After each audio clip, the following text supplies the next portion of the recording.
Everyone. Welcome back, and I suppose once again, welcome back to what's now our fifth webinar in the May series. It's our final one in the May series. In this, our webinars are in association with our main sponsor, Zurich.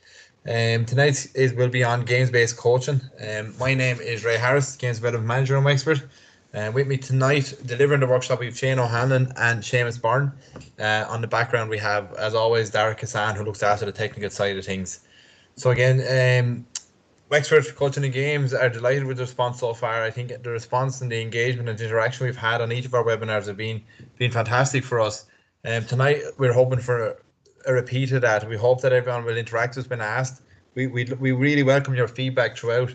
So the lads will have a couple of times to ask you to put something into the inbox or in the message box. Please do. Engage with us as much as we can. We really do welcome that.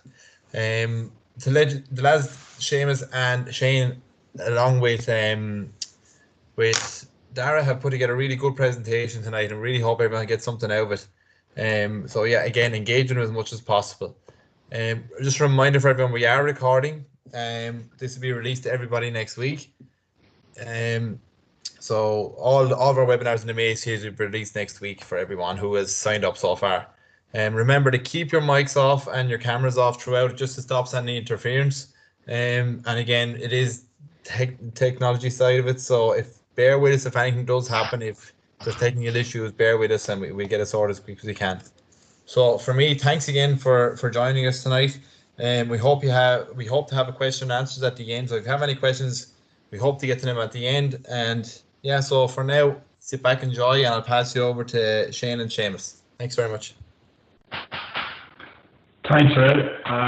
Just echo that. Guys, just welcome you all. I know it's a lovely sunny evening there, so appreciate people been logging on here to listen to us. Look, with tonight, obviously, it's games-based coaching, and we're the last of the May series, and I suppose all the lads have spoken about games-based coaching over the last few webinars and the importance and the benefits. So we're looking at maybe a slightly different angle in terms of ways of actually directly applying it to your coaching. So for me, what I hope people are going to get out of this is kind of how we help our players become better decision makers. So that's a key take home that I'd like people to get from it.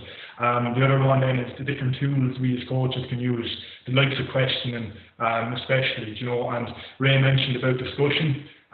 We will be kind of throwing things out to the text box there. So look, the more interaction from you guys, the better this will be. And I know I'll let Seamus just introduce himself there now as well. Yeah, hello there to everybody. You're very welcome to tonight's webinar on game-based coaching. My own outcome, I'd like to know that someone, that could take something away from tonight that they might be able to bring back to their own session, or at least have them thinking about their own session and something that they might be able to improve on it there, or at least they can say, yeah, I'm doing that, and we're all sharing.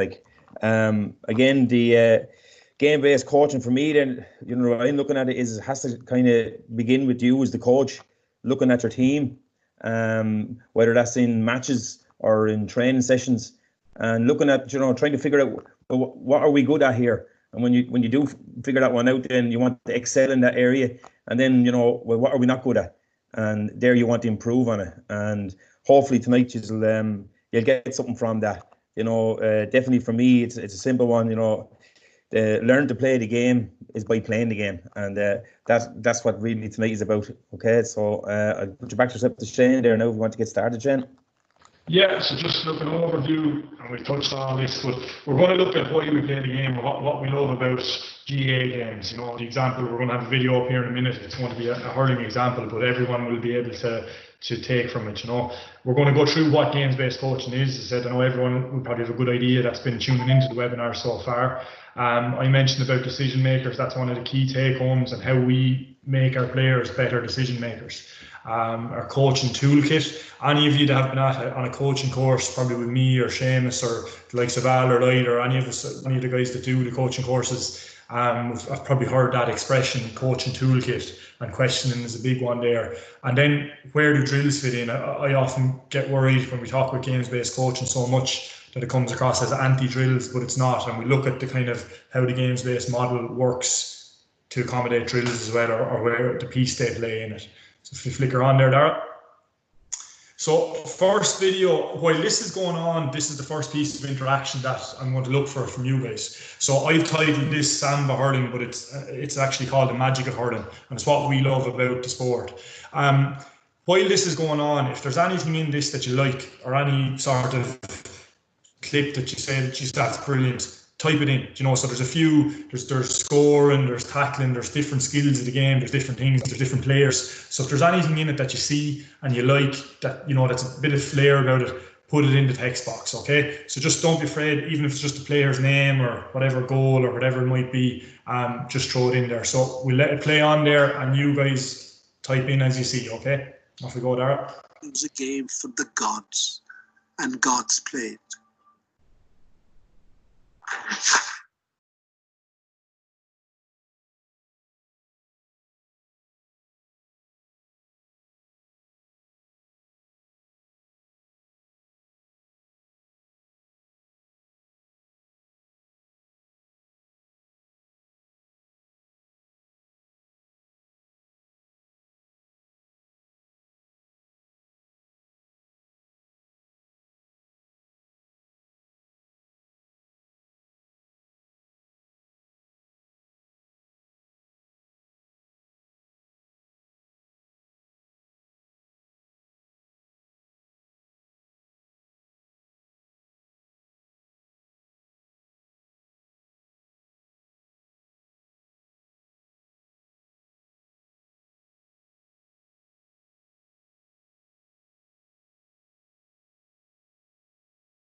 Okay, so that's the end of it there. And just as I was watching the text box for a minute there, I was wondering were you being shy, and then it opened up. So it's brilliant. Look, without going through everything on it, there was some technical stuff in the text box, but the majority of the stuff there, it talked about the scores, it talked about sidesteps, it talked about break and tackles, it talked about the high catch, even though that's a skill of the game as well. One of the more recent comments there talked about DJ's composure, you know. So they're all things. Why I showed that video, someone said it's live sport, actually watching supporters and stuff like that as well. So even just to watch a bit of hurling at the moment is great for us, even though there's loads of replays and stuff, and maybe it makes us want to get back to it. But it really emphasises there that most of the things that we love about, be it hurling or football, happen in the game situations. So and we love watching the matches, the players love the matches, and someone said about trying new things there. And for me, one thing that summed it up there was, I think it was Brendan Maher going out over the sideline on his back, striking the ball away. Now, I don't know about any of the coaches in here, but I've never coached that or seen that being coached in a drill format or in a blocked format. So really, the key to it is we want to create our players to be able to improvise, to be able to show composure. Someone said time slowed down around DJ, okay, and that's what it looked like. That's all his composure, all his experience of being in similar situations. There was loads more. I'm not going to go through them all, but I'm just going to go back. There was one or two. Someone mentioned, I think, Keane Lynch's pass, the pick up and then the pass after being bottled up. Okay, and obviously in the modern game, Keane Lynch is such a kind of a instinctual hurler, if that's the right way, and hurls off the cuff. Duggan there for Clare, his point that he got, someone said that even though he was being mauled by about 3 defenders. So they are all things that really those players learn, not from being in the same situation, because we can never really mimic the exact situation, but they learn it from being exposed to so many different situations that they can adapt then when it's played in front of them. Okay, so brilliant start there for people interacting, so we'll move on. So the next part, we're going to keep the interaction going. So a bit like a lot of the coaching courses, any of you that were at them with me, you'll know that you're going to do most of the work tonight and I'm just kind of guiding through it. You putting your coaching hat on here, guys, right? When you're going out to do a session, and I want you to be honest with this now, just write in the number of the action in the text box. So if you prefer coaching the warm-up, small-sided game, skills, that's your skills or drills, full games, or the running element or the fitness element, if you prefer one section more than the other, put it in the text box, just the number, you don't have to type the word. So if it's warm-up, you put number 1, yeah, a lot of 2s coming in here, 3s, yeah, absolutely. And else there, guys. So just being, as I said, whatever you think your favorite thing to coach in a game. Give it another 30 seconds or so. There's not many 1s coming in, Shane. No, there's not. Jesus. Or 5s. There's a 4. And Nick O'Hanlon put in a 4. I know how he stands in the middle with the whistle, barely blows the whistle. Good man. Yeah. RJ Blake came in on the man RJ. 5. I've seen RJ in action. He's a tough man there on the old running the fitness. Derek Hassan, number 5, no surprise there. Yeah. Okay, yeah, so just to get the ball rolling on that there, I'm going to bring up the next, there's just something to compare that to there, if Derek can bring in so this, anyone that was at Anthony Masterson's webinar there a couple of weeks ago might recognise this, and this was conducted with the minor footballers this year, and to basically ask what part of the session do they prefer. So you'll see there, I think now Anthony might correct me, I think it was 33 or 4 players, and I think 1 preferred the running, and 2 the warm-up, about 4 or 5 the skills, and then it was a 50-50 for the rest. Maybe 13 or 14 players each preferred either a small-sided game or a full game. And if I remember correctly, I think Anthony said one of the players who usually played cornerback or fullback said the reason he prefers the small-sided games is he gets way more touches than a match. So obviously in what came back with you guys, there was a lot of number 2s, there was a lot of number 3s, and I'm not surprised to see that. So coaching skills, obviously we're going to look at how we can link coaching skills to game situations and through games-based skills coaching as well. But I know for me, and myself and James have talked about this, when I started out coaching, I suppose properly, maybe 10, 12, it's probably more than that now, probably 15 years ago, I thought I had to come up with drills, confined drills that were very structured, that very little could go wrong, or that I was fully in control of as a coach. So if you'd have asked me probably even 6 or 7 years ago, I would have said I prefer coaching skills and coaching drills, and that I thought that was my niche. But really, I was looking at it the wrong way. Okay, so it was kind of, I was maybe keeping more control on what was happening, but that wasn't going to feed into the overall benefit of the players. All right, so we'll knock her on there again, Dara.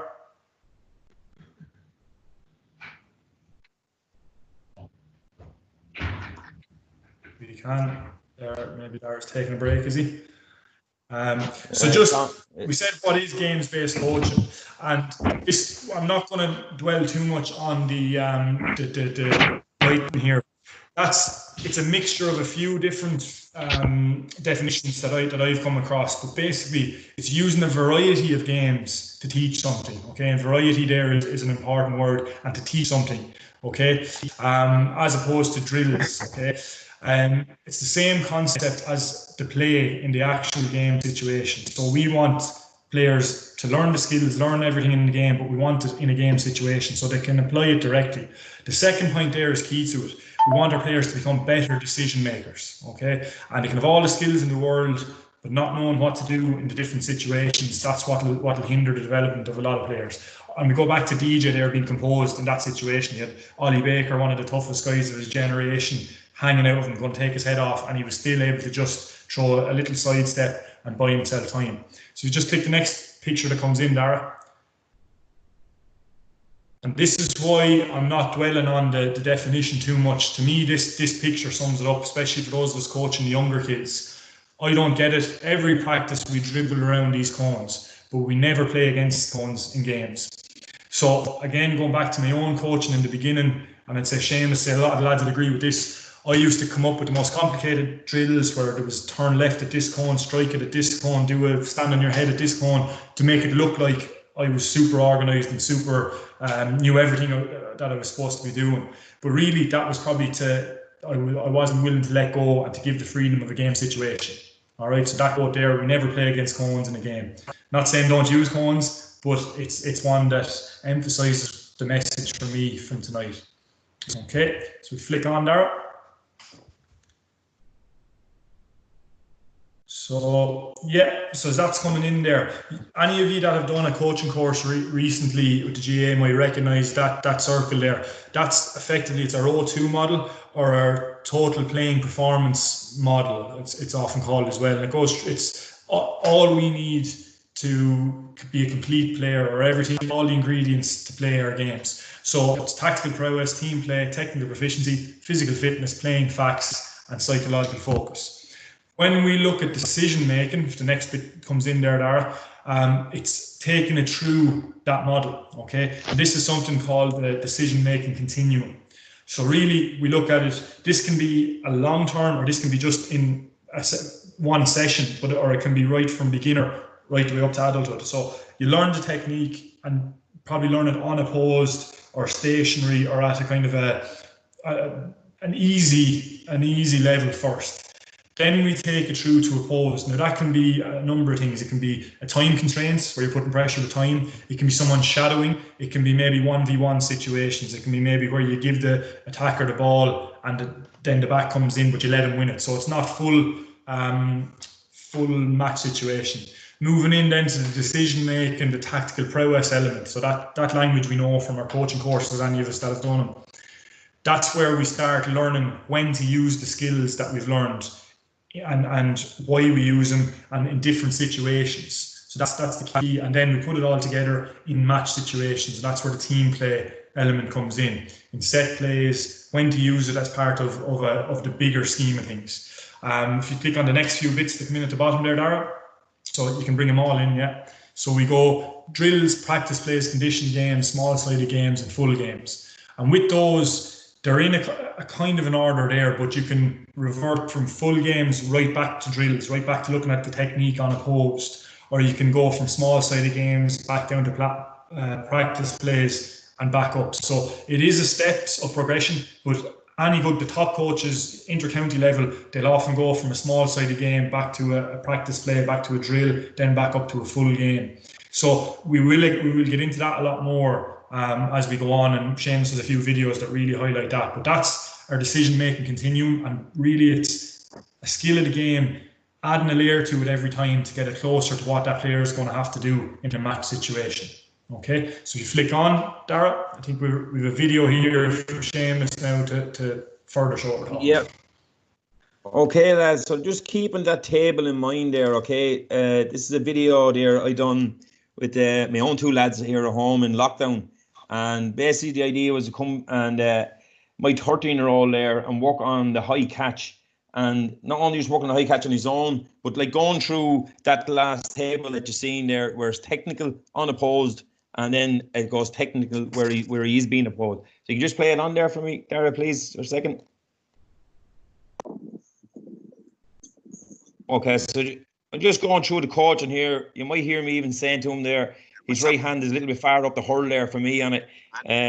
Yeah, he drops it down there. So again, just getting up in the air, catching the hurl up to protect the hand. So this is like a one-on-one coaching, okay? And this is working with a 13-year-old here, trying to get him confident to go up and catch a high ball.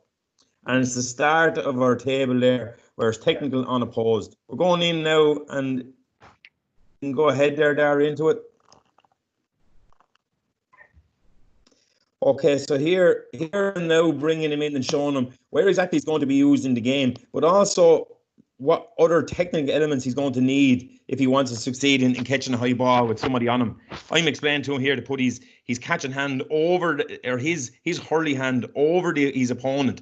So he's kind of pulling down on it and going up and catching the ball. Okay, so it's in a static position here at first. We're basically talking through and just giving them confidence to get in. Like the fella that's with him there is his brother there. He's 5 years older than him. He's really only being a token here at the minute, to be fair to him. He's just going through it and giving the 13-year-old more confidence. Okay, he's I just say we just add in a bit of movement now. At the same time, there's no competition here. We're just working on the 13-year-old coming up, and he's just, because up to now, you know, at under 11, that he's been used to catching ball, but not when he's now going to be another player on him as such, where it's real 50-50 and getting into game types. So the next thing we done then, again, with only the two of us, because we are in, or the three of us, we are in lockdown, we go into a practice play. And all I'm doing here is throwing the ball up between a 50-50. And the funny thing about this is the 13-year-old catches the first two. And they were their game on to catch it. You can see here now, and this is another thing that you need in a game. The bigger lad there, Dara, he doesn't like it. So there's a bit of verbals going on that you can't hear, and this needs to be, it's part of the game, so you're looking for this to be encouraged. They're getting a little bit now thicker at one another, so at the same time I'm saying here in the background, concentrate and catch when it's under pressure. Can you catch it now when it's okay? Brought that on another bit then. So now a game again with only the two of them. You might see there I had two gates set up, and basically whoever catches the ball, he's to try and get out through the gate once he's caught it. The other player is trying to stop him getting out to the game. So it's a small one-on-one type game. So it's bringing it more into a game-based situation. Okay, you can go ahead there, Darragh.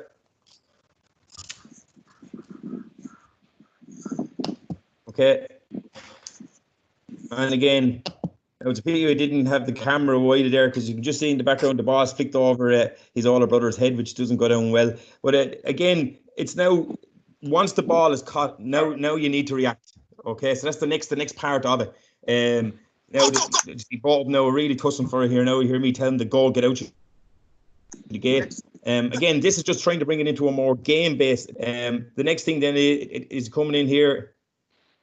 Yeah, they're just getting tussling for the ball, and this is great for the 13-year-old. You know, it's great for him to realise that he actually can win a ball against the bigger man. You know, at under 13, you'd often see different sizes and that. You know, he catches this one now, I'm telling him to go, and the brother's holding him out there. So it's game based. So referring back to the model that we're after looking at there, starts off technical, unopposed.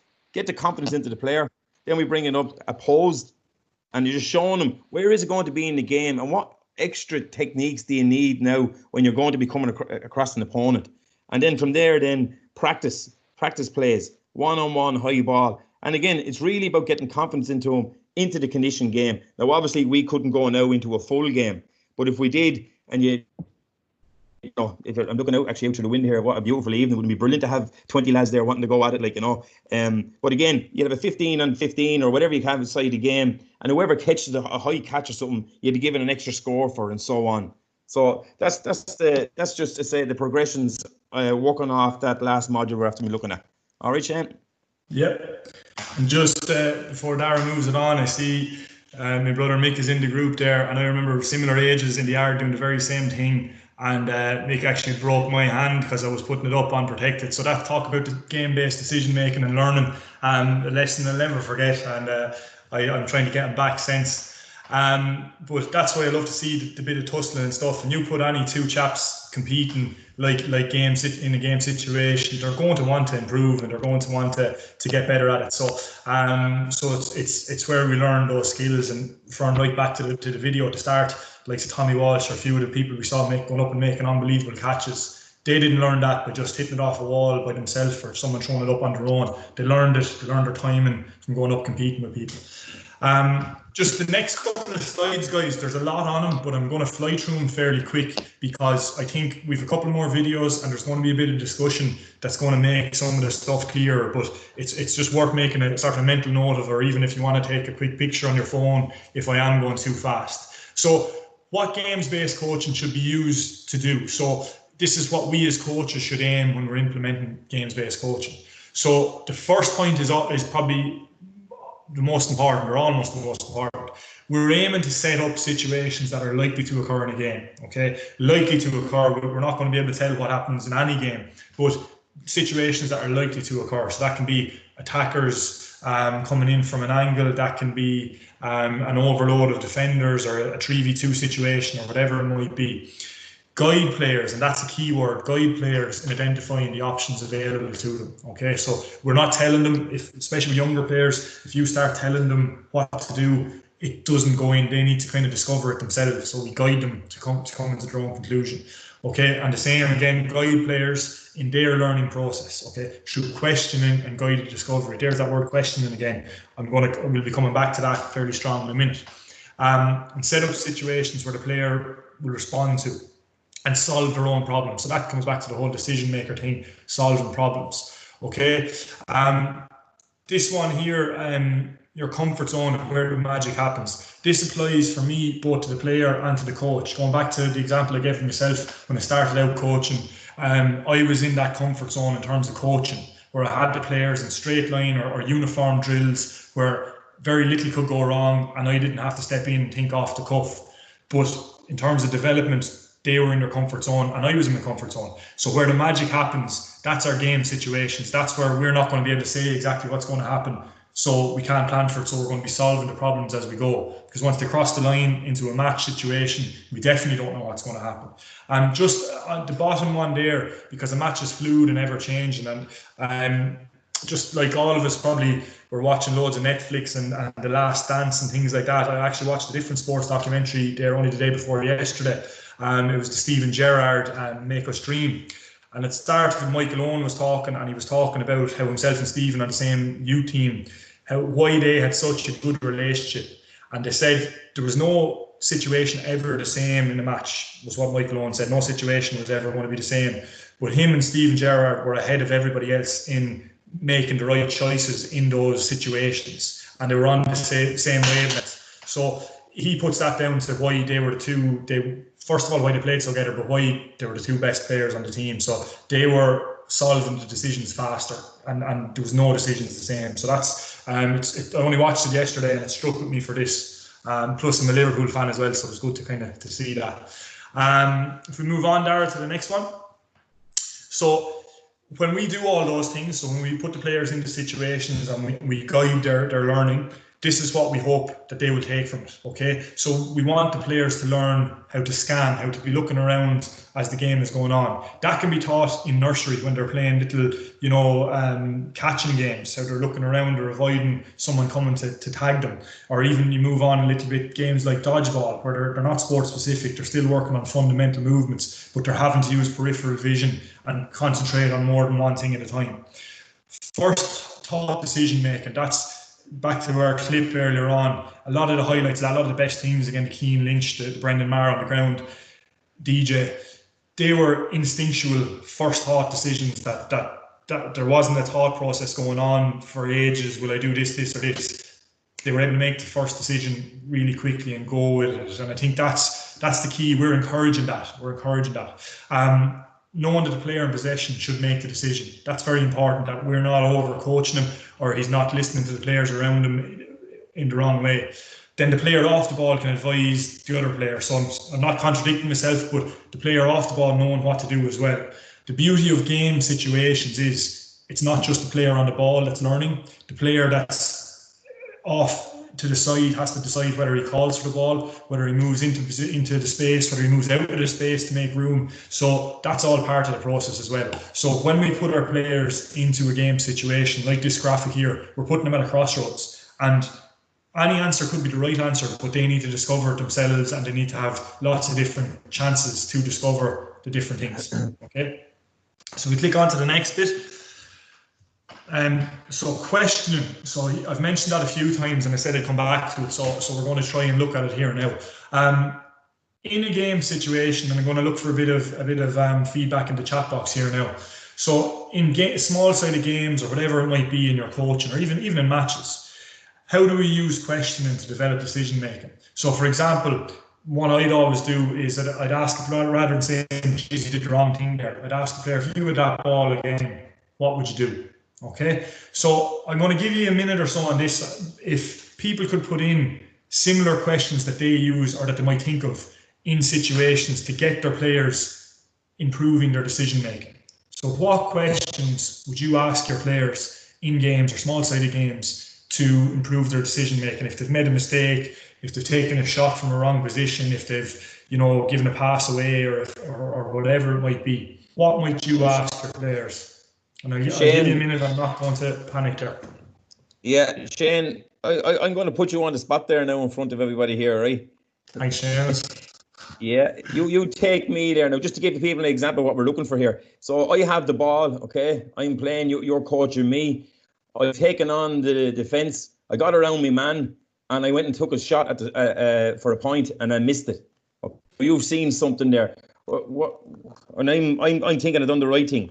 What way do you ask me? Like, how do you approach me? Okay, well, that's a very good one. It's probably something that happens with, say, maybe our stronger players a lot in matches or small-sided matches or training. So I'd praise you for taking on your man and maybe, you know, creating the chance. But I'd ask you, like, you took a shot there, didn't go over. Would there be anything else you could do?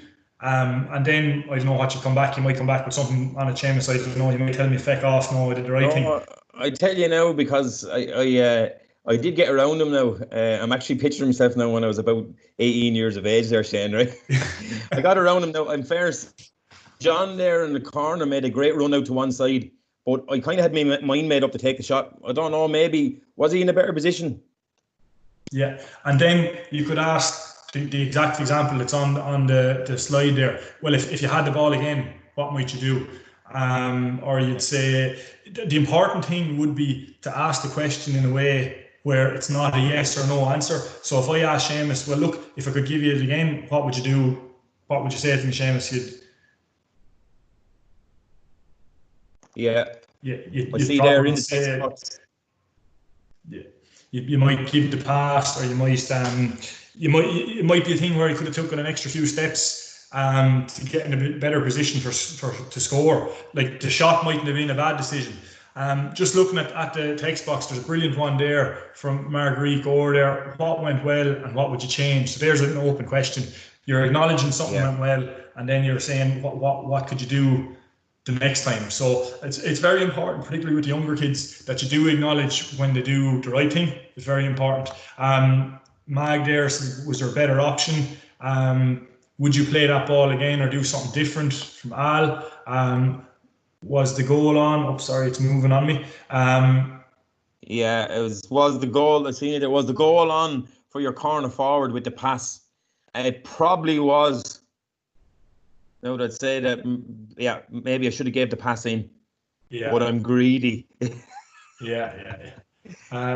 Adam says that'll learn you. I don't know, is that in relation? Oh, that's back at the start there. So there's a good question. Where was the space? Stephen said that. That's an excellent question, because even if it's in the situation, Seamus said he took on a shot and he mightn't have seen the guy making the run in the corner, but you'd say where was the space? And then he has to say, geez, I don't know, I didn't look up. But then what would you do next time? So loads of really, really good stuff there. The other thing I've started to do fairly recently with the few teams that I'd work with every week, so a couple of the schools that I'd be in, the secondary schools, I'd be working with their under 14 teams regularly before COVID. And they've got used to me when I blow the whistle and I say, right lads, rewind, stop. They know what I'm asking. They know something happened that I wasn't mad about. So it might be a shot from the corner. I'll blow the whistle and I'll say rewind, and they'll get the ball back and the lads will go back to their position. And then I'll say, right, go again. And 9 times out of 10, probably more, the guy will put the ball back across the 21, or he'll turn out or something. You'll always get the fella that might try to shot again every time, you know. Probably Seamus in that situation that he went about there. But your players will get used to this, and I have a video coming up that kind of highlights what I'm saying. But just to compare with what you put up there, some of the questions we can ask there, if Dara throws them up there. So where was the defender, or where was your support? So that might relate to Seamus as well.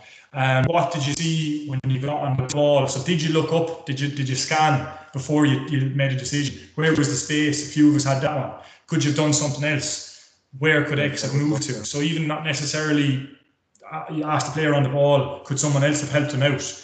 And then what would you do next time? So they're all open questions. And you see the little bubble there that came up, the who, what, why, where, and when. So we very important to ask a question that's not open. So, was that the right choice? No. Then you're fighting a losing battle. So what did you do well there? What would you do next time? So that's exactly what we're trying to do. I'm going to fly on to the next one because it's a video again. It's probably going to look at everything we've just said, really. Just before you started there, see, RJ Blake was taking me off. That's RJ the Ruthless there. Very good. Garrett.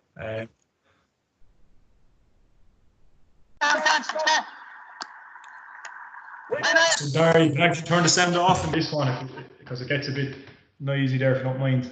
So guys, this is just a match situation. I think it's a 5v5 or a 6v6. Pat Critchley, he'd be a Leinster tutor, he'd be a coach up there in Laois, he'd be an excellent coach.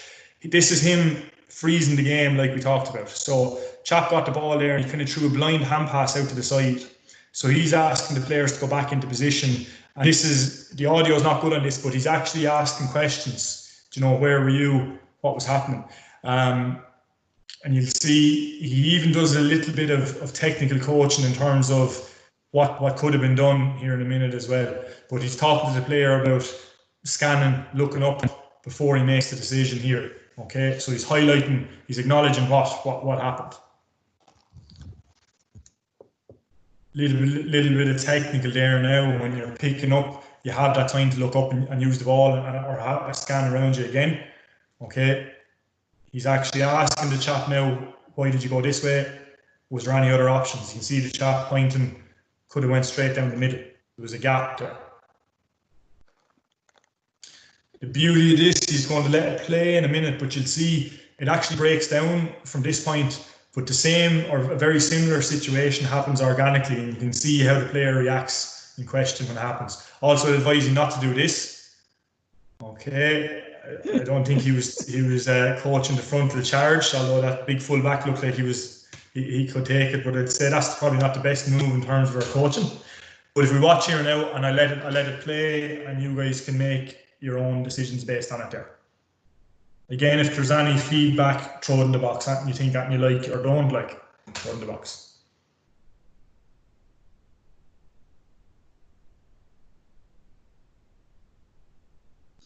Actually breaks down, goes back, same player is on the ball here.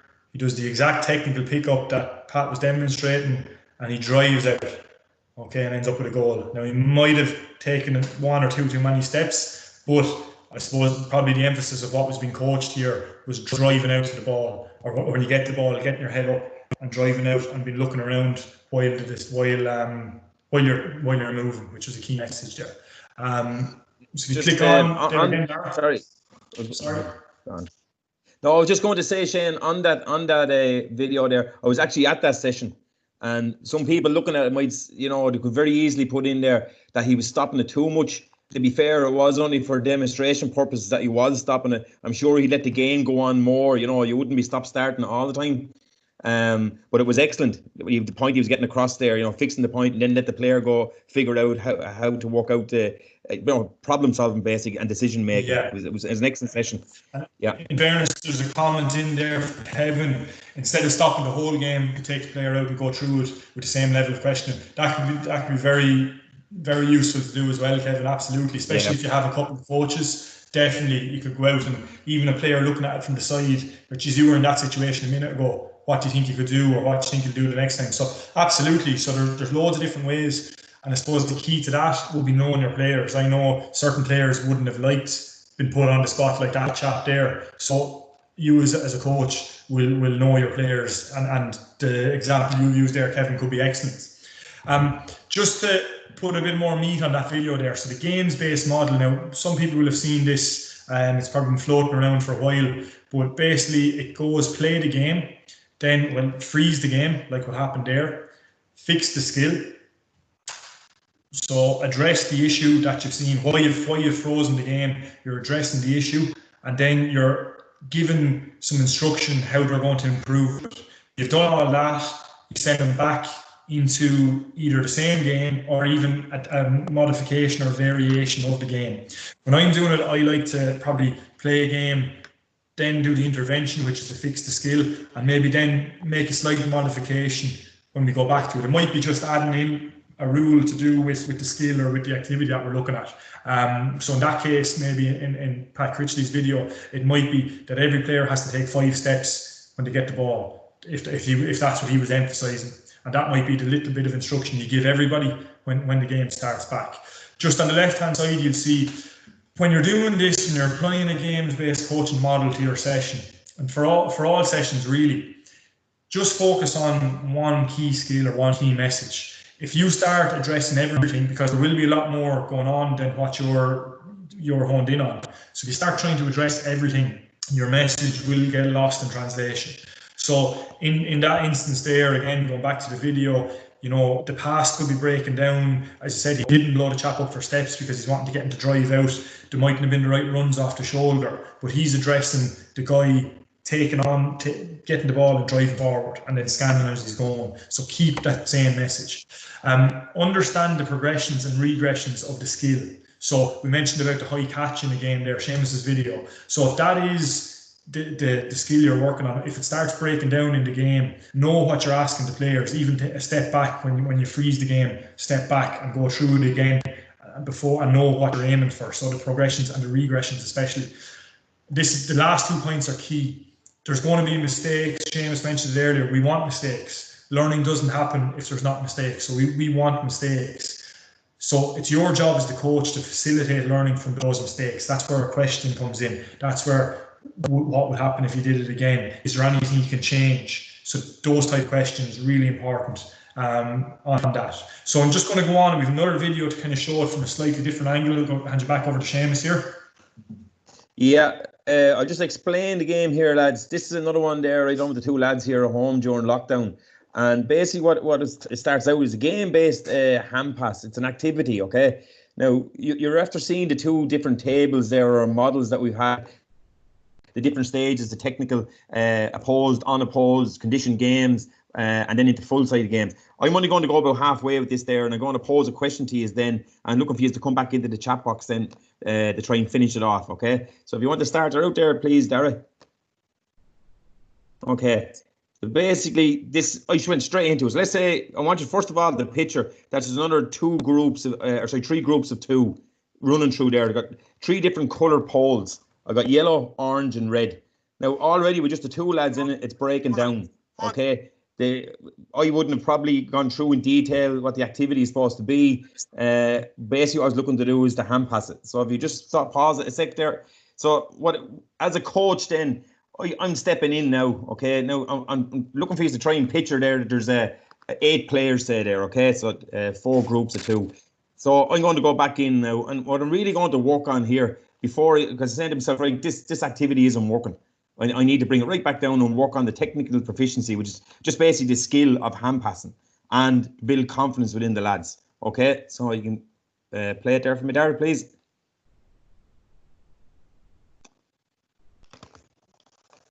Okay, so it's basically what we probably would have called a straight line. To me, this is ideal for a coach to be able to look and see, okay, what are they doing right? What are they doing wrong? And they just basically the lads are coming around, they're getting touches. There's only the one ball. It's very, it's easy. That's what you're looking for. And you're looking to build the confidence. So if you can picture another two players in here as well, and all they're getting time, one ball. As I know, you're looking at, okay, I don't know what I'm looking for. I've explained the game a little bit better now when I go to revisit the game activity. Okay, and I've asked them now, when we're going to put 2 balls in, okay, when one lad is passing the ball to the other, I want him to call a colour. And now when he gets the ball, he has to go around that colour.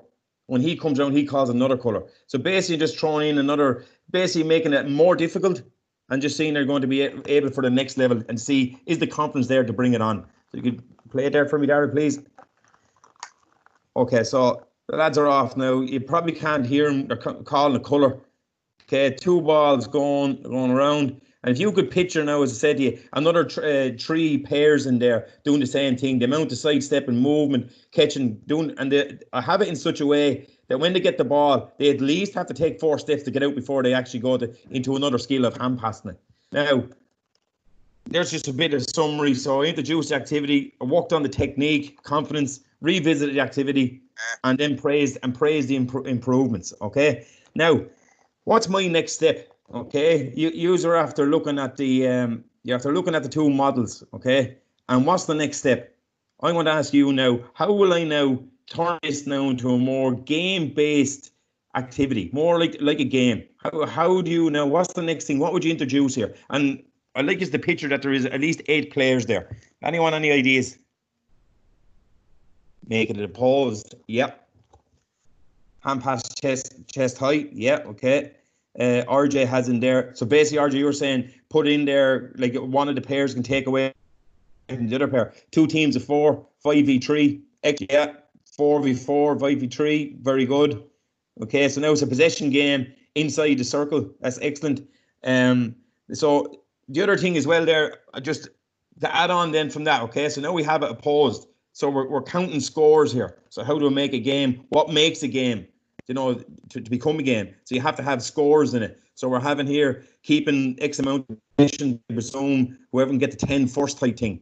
Okay, what have we got? Possession game is in a confined space. Again, what we're doing there is putting the pressure on. If you see on the corner the video there, if it's up on, you do it faster, do it under pressure, do it automatically. And then the big one here is perform in the storm. And what that really means here, okay, what I always like to try picture when I'm doing something like this, why am I doing this particular hand passing thing? Okay, so let's put the storm here. My full back line. There's a high ball dropping down in the square. 2 minutes to go. We're 2 points up. The ball breaks. The cornerback has gone to the ball and he's picked it up. As he's picking it up, the wing forward is coming to meet him, and his wing back is free outside. Is he going to be able to deliver that pass from the drills or the conditioned games I put in my training session? If he does, I can have a nice smile on my face and saying, yeah, there isn't the training session. Right in the eye of the storm type thing. Can he do it there? So when you're doing all these, always be thinking, whereabouts is this in the game? Where do I need to get the best out of my, put him under as much pressure as I possibly can? So if we get the pressure up as high as we can in the training, they more than likely are going to perform that in the storm, which is in the game itself. So that's to move on then, Shane, from there. Is there any more, just a few more things coming in there? Is it? Yeah, there's really good stuff coming in there just about different possession games. I love the outnumber sort of 5v3 type stuff. That type of stuff really ignites kind of decision making and stuff. There's a good one, floating tacklers. Okay, very good. So it could be just 1 or 2 guys in the middle, and if they see the opportunity to intercept the ball, really, really good. The beauty of that, all those progressions, they're absolutely bang on. And we discussed this when we were saying there's no wrong answer here. But if you're thinking in terms of your skill, it's probably the hand pass here. We're adding a layer to it every time, getting it closer to that game situation. And if we move on to the next bit, then when you do revert back maybe to instead of the straight line clip that Seamus had in the middle of that, you could revert back to this. So you're building on it every time, okay? Just going to move on to the next. Again, we're looking for a bit of interaction with these as well here, okay? So yeah, okay. There's some lads looking at this, especially if they're in around my own age, 48 years of age, and you came up through the late 80s, early 90s, and the early 90s. This particular drill here was everybody done it, and I mean right up to county teams, right down to junior teams. Basically, player A here on the wing, he had the ball. He hit in a ground strike, either 10 yards either side of player B. Player B was asked to move, strike the ball on the run to player C. Player C control it and hit it then either side back to him. Okay. Now the question I'm going to ask you there, it's up there. Is this a game based or is it drill based? So just stick in GB or DB.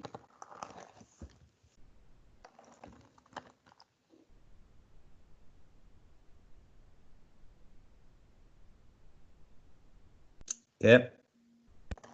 Everyone's going for the drill based. Both. Yeah. Come on, Mick. Okay. Very good. Okay. was going to give a little bit of background then on this here. The man in the middle, when you think about it, okay, as I say, I was putting it back in the time, late 80s, early 90s. That was the name of the game then. You got the ball as quick as you could and you moved it even quicker. In today's game, we're now looking at get possession, keep possession. Okay, so if you were the type of coach that you've seen this drill 20 odd year ago and you think that, right, I'm going to keep doing it now, it'll probably be lost in the game. I'm not saying it shouldn't be in the game. Definitely some of the best hurlers we've had in Wexford. Adrian Fenlon comes to mind straight away.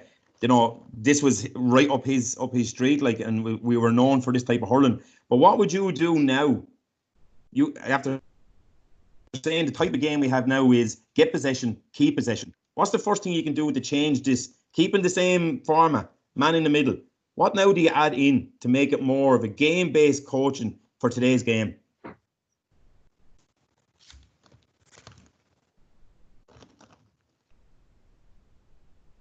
The reader going right, man, put in a marker there. Perfect, straight away, yeah.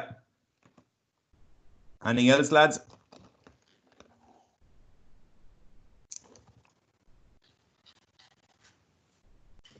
Yes.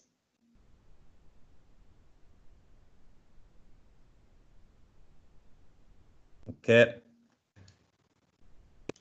Excellent. So straight away, how our idea as coaches at the game even changing. So we're probably looking at, from what I'm getting from here, look, strike the hand there from Harry. As a strike to the hand, B clicks it. So let's say we have player D. D now is in there marking him.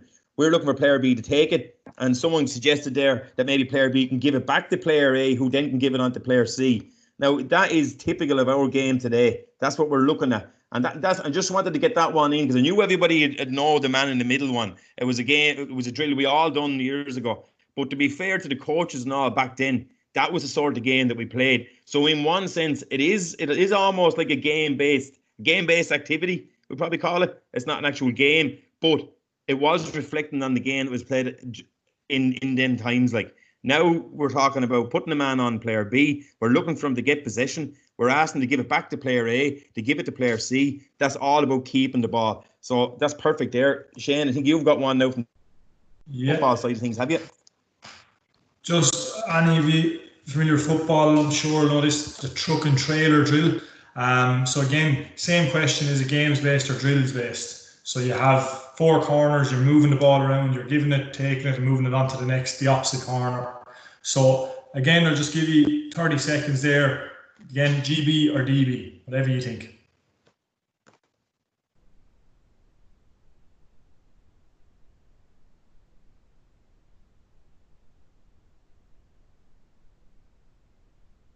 Yeah, we got a few here.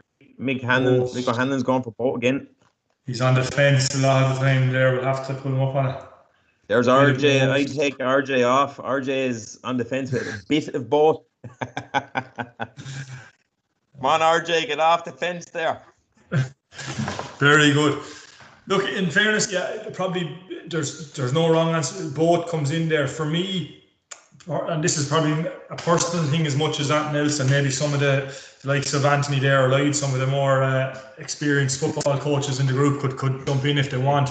To me, this is because it's so overdone, as in if you put out a junior B team with no coach for their warm-up, I guarantee you 9 times out of 10 they'll set this up and go into it. It can be done automatically. Like anyone that's played, I've played senior football for the last 15, 20 years, and I'd say I've done this 99% of my training sessions starting off, and even involved inter-county teams who are still doing this. So you probably do it with your eyes closed. So the decision making is gone out of it really. So for me, so it's more drills based from that point of view, and you don't have to think about it. The message I want to get across is that when we are doing something, that there's decisions in it.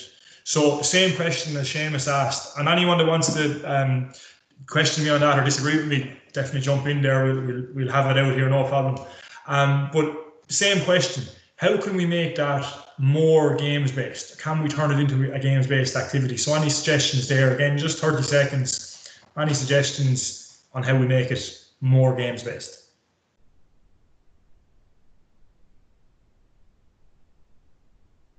Would you do that with your eyes closed, Shane? I'd have a go at it, yeah. I wouldn't like to be standing in front of me, but I would. Add a tackler, good. Add a defender, Peter Nolan said. Add a tackler. Tackler's in between points. So they're straight away having to break a tackle. There might be a sidestep in that.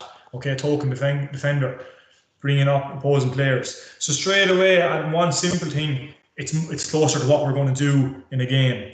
Place a defender in between the cones. Yeah, so we're all going down a similar line.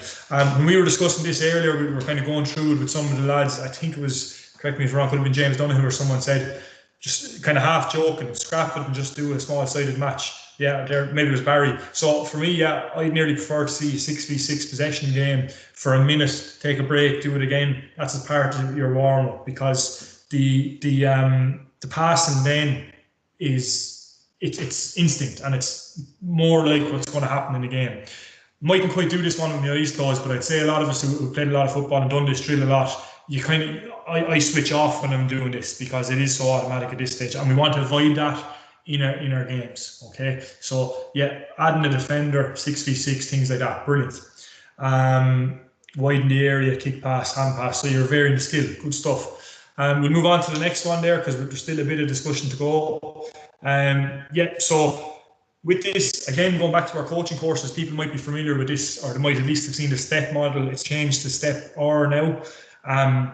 And these are ways we modify the games. So again, I'm not going to dwell too long on this. So if you want to take a screenshot on your phone or something like that, maybe take it. But so space, we can modify games by adjusting the space, varying the time, changing the equipment. That could be ball or goal or whatever. Personnel, that's numbers aside, things like that.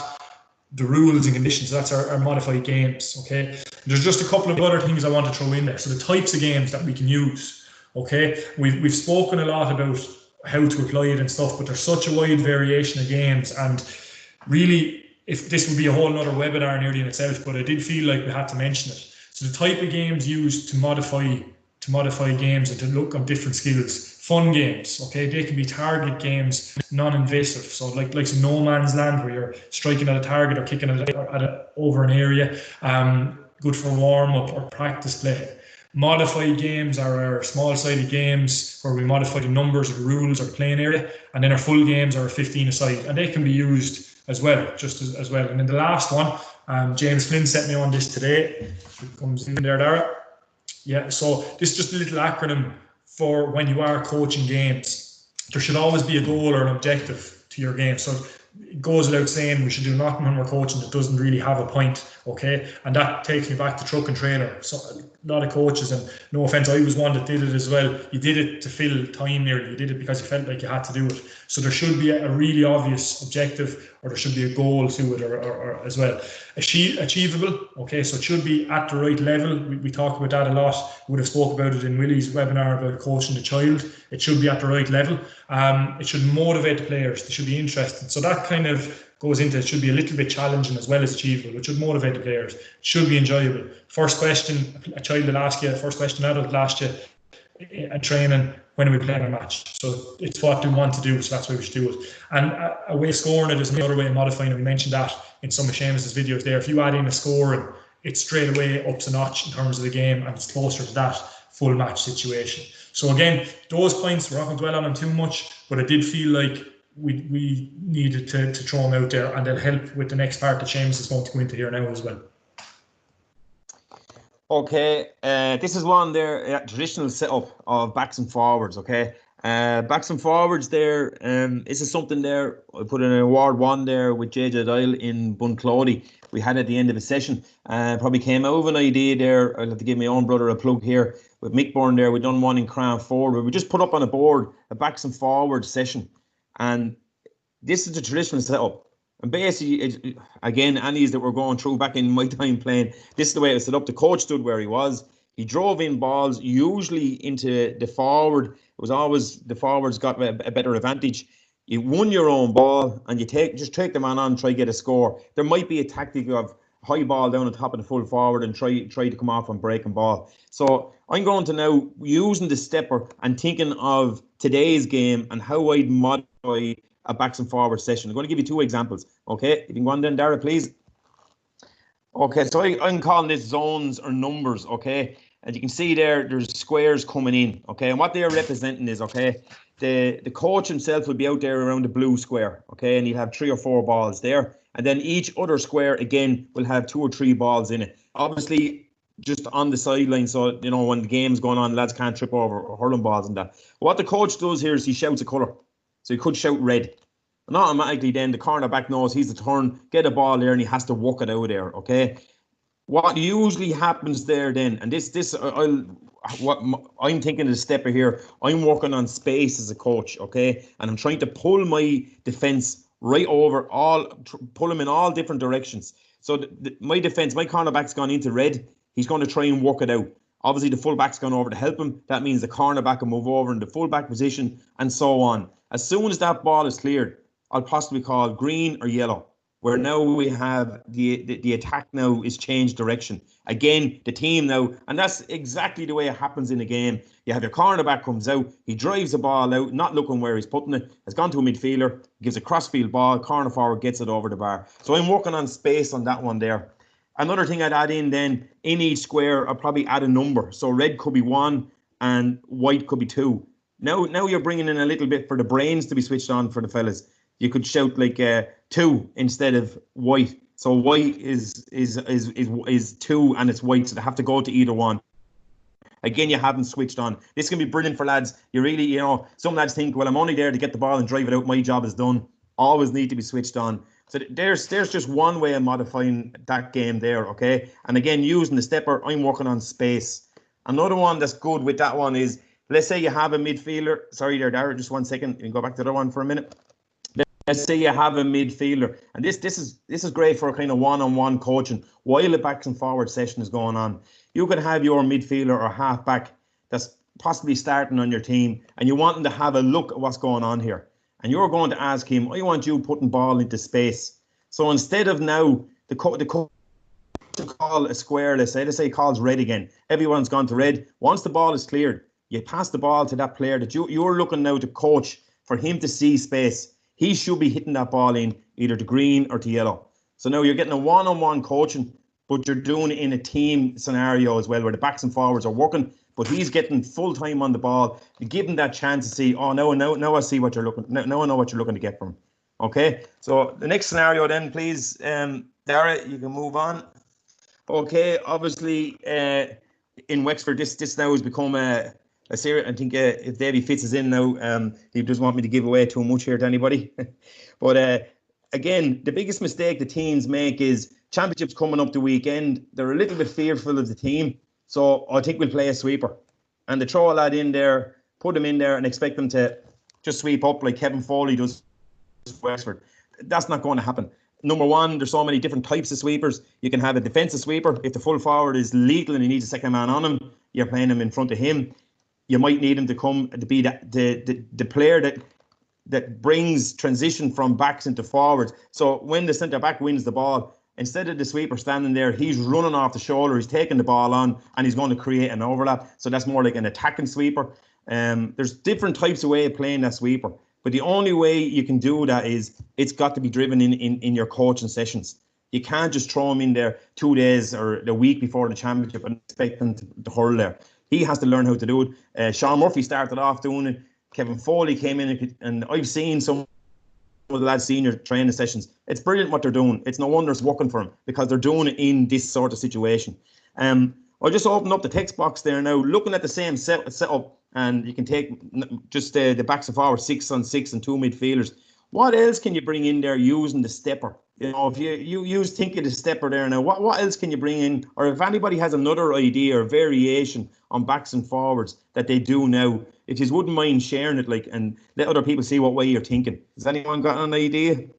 Just there, Seamus, while you're coming in there, I see Paul asked a good question there. Yeah. In the zones one, do you take turns with the backs and the forwards? I know when I'm doing it, if the back wins it, they have to work it out. So it's whoever gets there first. So it's a really organic game situation. I don't know, would you do it differently, or what would you think?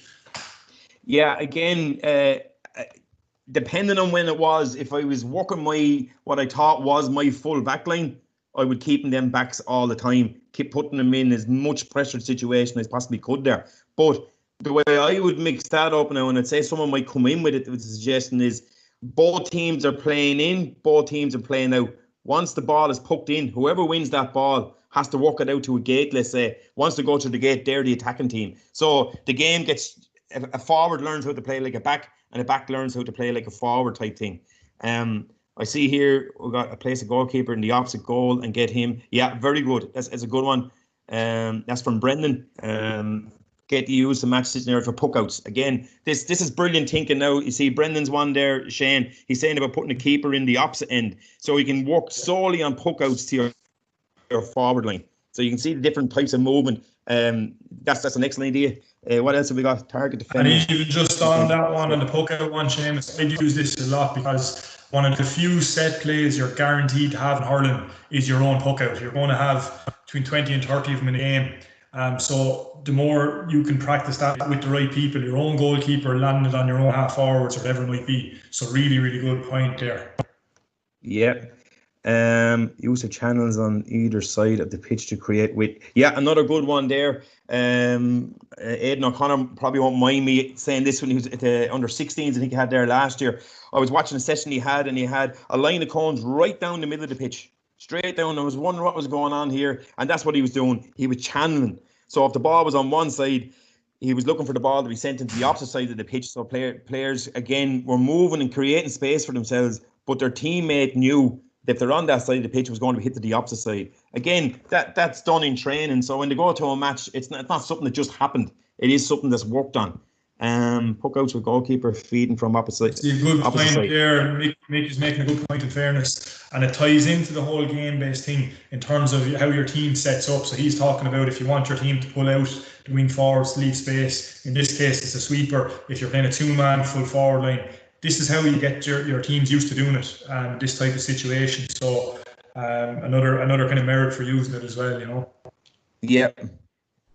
As I say, you could go on with these all night. There's the backs and forwards. At the end of the day, it is really, really good. It was really good back in my day playing, although it was just go win your own ball, and if you couldn't win it, you weren't starting type thing. Whereas now, you know, people might, why have three in your full forward line if only two are scoring? Maybe that third fella is better out in the middle of the field. Maybe he's more creative. So again, dropping a corner forward, out playing a three-man in the middle of the field because he's brilliant at creating that pass into the, because he's used to playing as a corner forward, so he knows the sort of ball that he would like in there. Again, that's, look at, as I say, we can go on. There's some great ones coming in. And as I say, Shane, the last two award ones there that I've been involved in, we've done this at the end of the set, and some brilliant ideas coming in. Absolutely brilliant. And coaches start thinking for themselves, yeah, sure, this is not, you know, they think that it needs to come from the top coaches, the top senior teams. There's some, you just look at those dots. How would you move them around? Don't be afraid to move them around. That's the way the game is now. Move it around and see what way does it work for you.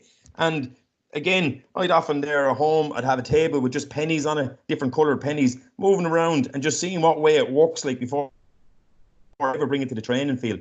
And sometimes it doesn't work.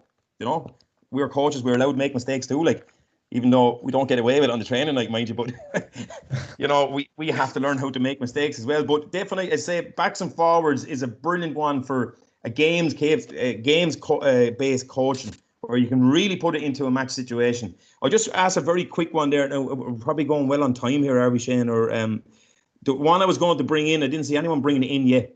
How would you use time? Time is always a good one. Anyone got an idea on how we'd use time in a backs and forward situation?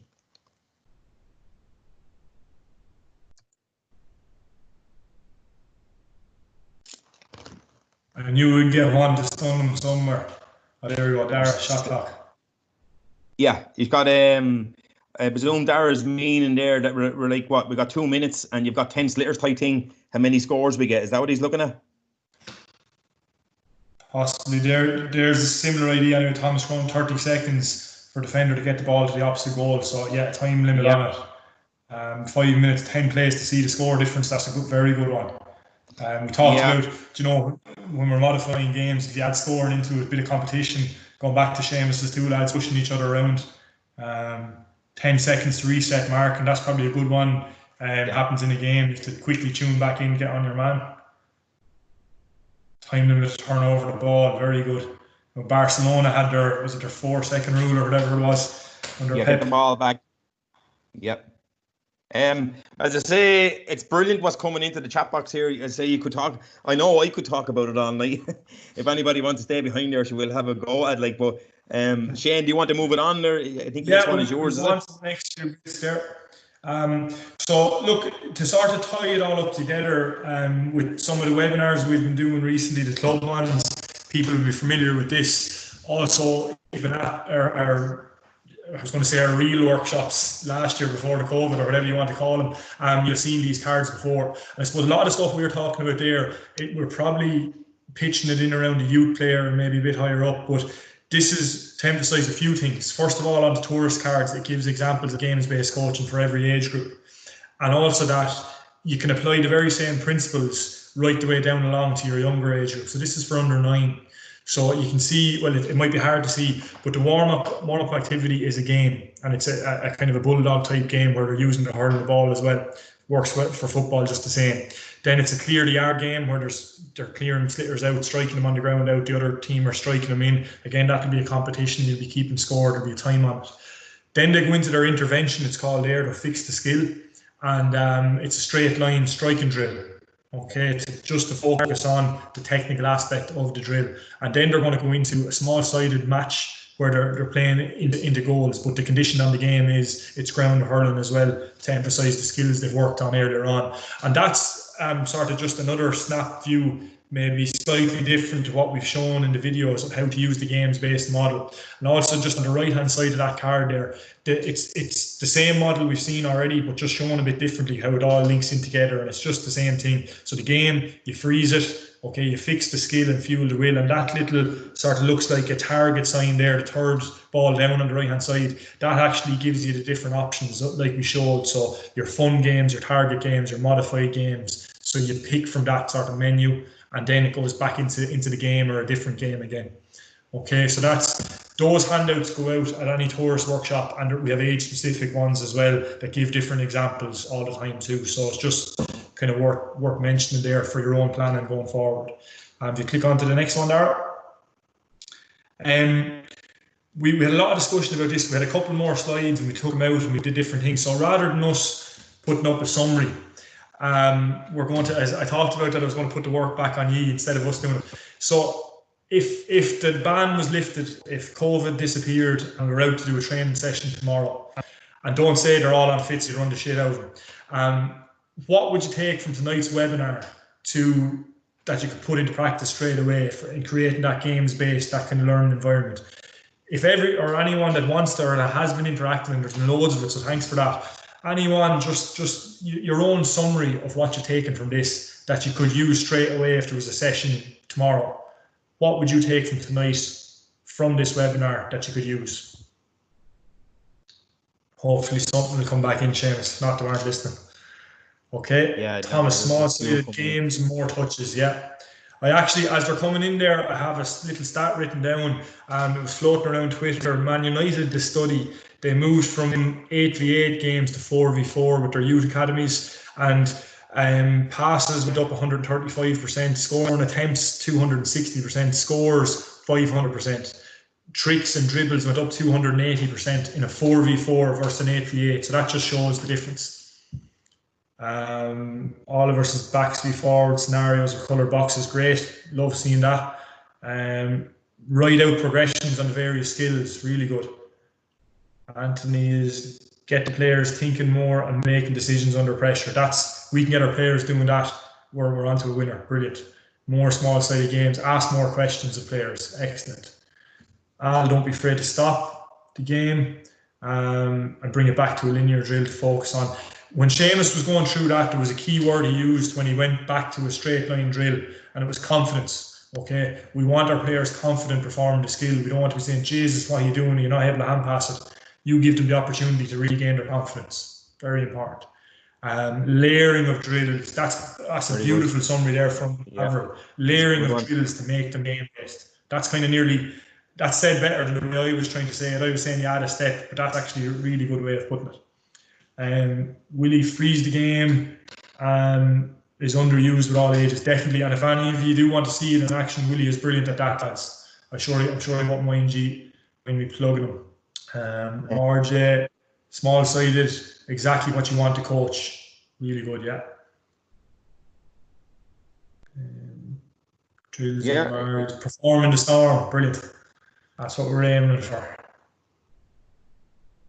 You know, there's, as I say, looking at that, how many times have you seen, and you've heard coaches, selectors, they'd be saying, they look at something and go, why did he do that? But sure, you know, that's what you're looking to get out of. You're looking to put that player in a position that he'll make the right decision all the time. And like what you were saying about Michael Owen, that there's no two plays the same. So as many different scenarios you can create in training. But again, as for myself, the quicker we can get it up to match tempo, where the mistakes are made, and I wouldn't go mad about the mistakes because they'll only learn from those mistakes. The more time to drop a ball in the square, and rather than, you know, before you were it to date, you'd be terrified going for that ball in the square, because if you missed it, it didn't matter about the ball going in the back of the net. What your manager or trainer was going to say to you wasn't worth living, like, you know. Whereas we want players to go in and not be afraid to make a mistake, and likely if they're not afraid to make the mistake, they won't make it. That's in my own experience anyway. Definitely. Anyone that's played in goal, Anthony there, he'll testify to this. I know when that ball is dropping in on top of you, all that's going through your head is, I better not drop this, I better not drop this. And that shouldn't be the way. We should create players that are saying, I'm going to catch this, I'm going to catch this, and right the way across the field, you know. I think, in fairness, Shane, you're talking about Anthony Masson there, are you? Yeah. Yeah, I'd say Anthony was looking to do like the Colombian goalkeeper used to do in the soccer. You know, you have to do the handstand trick. Yeah. That's all I was going. That's all I was going through. Anthony's head. Yeah. But great guys. Look, there's loads of stuff coming in there. Again, like before, if there's any kind of questions or anything there, now is the time. Throw them in there, and we'll stay on and answer them. Or if anyone wants to jump in there on their mic with any questions on it, absolutely, now is the time. You're more than welcome.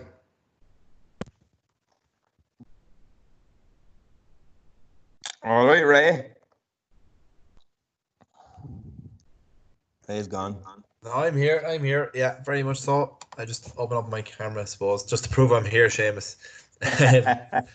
Just guys, I just want to say that wraps up our May series. For me, I'd like to thank all of our lads. I think the coaching and games department in Wexford are very lucky to have the staff we have, and some of the webinars have been just top class, to be honest with you. For everyone who's still on the line here, they'll be going up next week on YouTube on our new coaching and games YouTube page. I will email that to everybody who is registered for these as well. So again, I'd like to thank everyone for their participation, all the staff, the Wexford Coaching Games staff, all you guys for joining us and your interaction. Again, tonight the interaction was just super. I couldn't ask for better, really, guys. Going forward, we do have a June series coming up as well. Details of that will be sent out to you guys next week as well.